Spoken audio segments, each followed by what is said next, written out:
de l'Observatoire. Le professeur Olivier Lafont nous raconte l'histoire de la faculté de pharmacie de Paris. Les portraits de la salle des actes. 1. Les gardes apothicaires.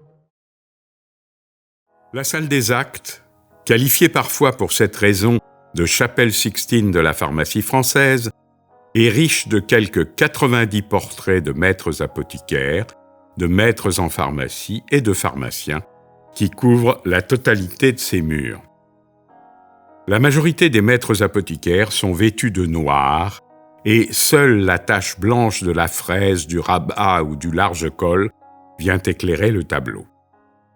Ce sont les gardes de la communauté et leur costume ne se distingue pas de celui des autres maîtres. D'autres, moins nombreux, portent une robe noire dont la manche droite est rouge alors que la manche gauche est brune. On disait à l'époque couleur du temps, c'est-à-dire du tannage.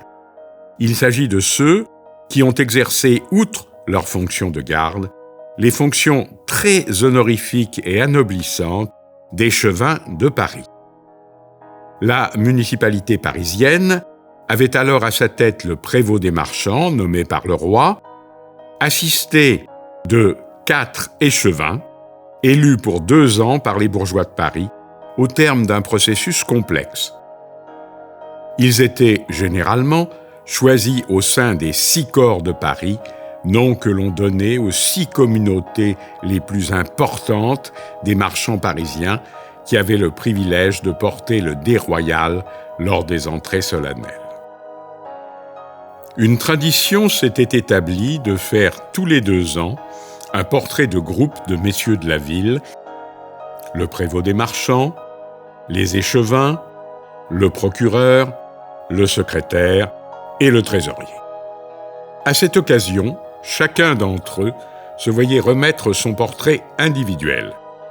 C'est l'origine de la plupart de ceux qui sont réunis ici. C'est un gage de qualité, car les peintres choisis étaient réputés. On remarque que plusieurs portraits d'époques différentes portent le même nom. Il s'agit de représentants de dynasties d'apothicaires. C'est ainsi que l'on peut compter 4 membres de la famille Geoffroy.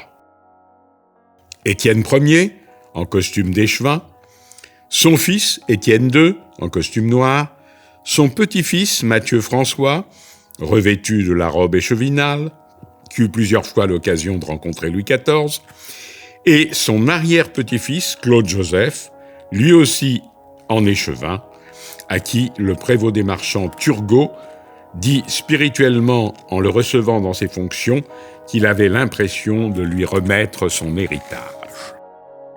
Les 3 Boulducs, Pierre, son fils Simon, apothicaire du roi et membre de l'Académie royale des sciences, son petit-fils Gilles François, également apothicaire du roi et membre de l'Académie royale des sciences, méritent eux aussi d'être remarqués. Pierre est très connu au Canada, où la descendance de son autre fils Louis constitue la nombreuse famille des Bolducs.